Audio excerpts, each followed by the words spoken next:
முழு கோழியில் கிரில்லு செய்யலாம் வாங்க. இந்த மஞ்சத்தூள் போட்டு கழுவிக்கோங்க, எனக்கு கிருமி நாசினி இல்லையா, போட்டு நல்லா தேய்ச்சிக்கோங்க. முழு கோழியாக வாங்கியிருக்கியே, வேகமாப்பா? அதெல்லாம் வேகும்ப்பா, நம்ம வேக வைக்கிறதுல தான் இருக்குது. இப்போ நம்ம கிரில்லுக்கு தேவையான மசாலா ரெடி பண்ணிக்கலாம். ஃபஸ்ட்டு கார்ன்ஃப்ளவர் எடுத்துக்கோங்க, அடுத்து கொஞ்சம் மைதா எடுத்துக்கோங்க. மைதா போட்டிங்கன்னா அந்த மசாலாலாம் நல்லா பிடிச்சிக்கும் கோழியிலே. சில்லி பவுடர் கடையில் வைக்கும்ல, சிக்கன் சில்லி பவுடர் அது சேர்த்துக்கோங்க. மஞ்சள்தூள் 1 ஸ்பூன் போட்டுக்கோங்க. காரம் வேணுங்கிறவங்க காரம் அதுக்கு தகுந்த மாதிரி சேர்த்துக்கலாம். எங்கள் வீட்டிலலாம் காரம் சாப்பிடுவாங்க, அதனால் நான் பார்த்திங்கன்னா ஒரு 1.5 ஸ்பூன் எடுத்துக்கிறேன். இஞ்சி பூண்டு ஒரு 4 ஸ்பூன் சேர்த்துக்கோங்க, ஏன்னா அது நல்லா மணமாக இருக்கும். இஞ்சி பூண்டு உடம்புக்கும் நல்லது தான். கொஞ்சம் உப்பு சேர்த்துக்கோங்க, கொஞ்சமாக தான் உப்பு சேர்க்கணும், ஏன்னா வந்து சில்லி பவுடர்லேயே உப்பு இருக்கும். இது மிக்ஸ் பண்ணிக்கோங்க, கொஞ்சம் கொஞ்சமாக தண்ணி ஊற்றி மிக்ஸ் பண்ணிக்கோங்க. அதெல்லாம் போட்டுட்டு ரொம்ப தண்ணியாகவும் கலக்கக்கூடாது, ரொம்ப கெட்டியாகவும் இருக்கக்கூடாது. இந்த பதத்துக்கு கலக்கிக்கோங்க. இதை அப்படியே எடுத்து சிக்கனில் அப்ளை பண்ணிட்டோம்னா ஓகே. ஒரு 1 ஹவர் வந்து நம்ம ஊற வைக்கணும். பாருங்கள், இப்படி எடுத்து அந்த கீரைலாம் போட்டிருப்பாங்களே அதுக்குள்ளெல்லாம் நல்லா போட்டிங்கன்னா தான் மசாலா பிடிக்கும். 1 ஹவர் மூடி வச்சிடலாம். அப்புறமா எடுத்து, கோழி ரொம்ப பெருசாக இருக்கும் போலங்க, 1 மணி நேரம் கழித்து நம்ம மறுபடியும் முடிக்கூலி சாப்பிட போறோம்.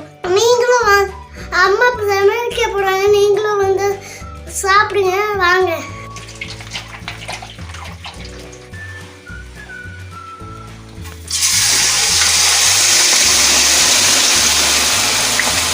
ஒரு 1/4 மணி நேரத்துக்கு மேலே அது வந்து வேகணும். அப்போ தான் உள்ளே இருக்க சலையெல்லாம் வேகும். ரெடி பண்ணிவிட்டு உங்களுக்கு நான் காட்டுறேன். கரெக்டாக எவ்வளோ நிமிஷம் ஆச்சு? இப்போ ஒரு 5 நிமிஷம் ஆயிடுச்சு. 5 நிமிஷம் ஆயிடுச்சு.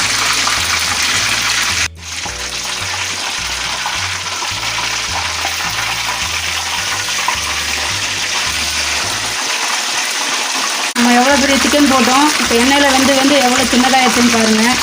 ஆல்மோஸ்ட் ரெடி ஆகிடுச்சு. இன்னும் ஒரு 5 மினிட்ஸ் நம்ம எல்லோரும் செஞ்சு சாப்பிடலாம்.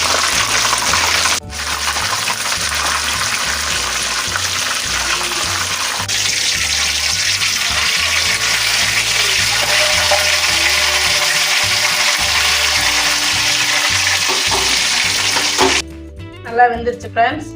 பாருங்கள், கத்தி நீங்கள் பார்க்கும் போதே எவ்வளோதான் உள்ள போகுதுன்னு பாருங்கள். மாதிரி வந்திருக்கு, பரவாயில்ல, கொடுது ஃப்ரெண்ட்ஸ். இங்கே பாருங்கள், ஆவி பறக்குது. பெப்பர் தூள் அப்படியே தேவைக்கு போட்டுக்கோங்க. பெப்பர் பொடி போட்டிங்கன்னா கொஞ்சம் நல்லா இருக்கும், காரமாக இருக்கும், இன்னும் காரமாக இருக்கும். தம்பி, நீங்கள் ஆசைப்பட்ட மாதிரி அம்மா செஞ்சு தந்திருக்கேன். ஹாப்பியா? பிடிச்சிருக்கா? அடுத்து என்ன வேணும்னு அம்மாட்ட சொல்லுங்கள்.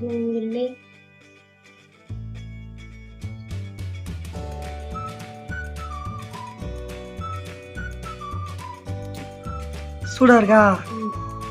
எப்படி இருக்கு டேஸ்ட்டு? அங்க சாப்பிடலாம். நீ கொஞ்சம் சாப்பிட்டு காமி போறமா. ரெடி? இல்ல இல்ல போடு. எப்படி தம்பி இருக்கு? அங்க வர சொல்லி சாப்பிடுறதுக்கு எல்லாத்தையும். இங்க வாங்க. இந்த வீடியோ பிடிச்சிருந்தா லைக் பண்ணுங்க, ஷேர் பண்ணுங்க, சப்ஸ்கிரைப் பண்ணுங்க, சப்ஸ்கிரைப் பண்ணுங்க.